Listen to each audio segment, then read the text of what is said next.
kwa doba zako zote ushaitoanisha, gani ndio inakubamba most of the best of the all time?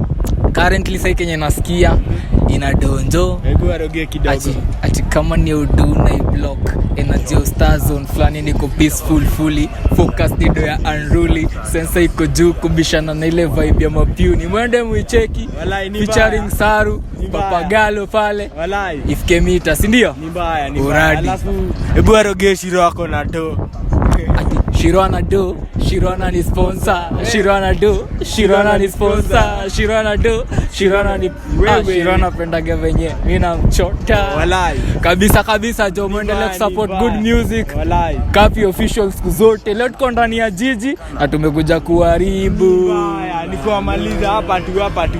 Alafu tukimalizia what advice can you advise upcoming artists? Kenye naweza waambia ni mkwe tu mnasukuma shughuli manze, mnakuwa constant. Shughuli zote zinahitaji kusukumwa. Ukiwa na shughuli sukuma daily mpaka sikuhitaji poswai choka. Hata mimi nilisukuma nikasukuma Shiro by then nimesukuma for like 2 years ndo wase wajue. So sukuma each and every day just sukuma.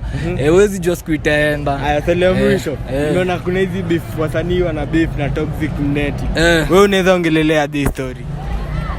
Wewe unatambua Toxic kama utambui Toxic?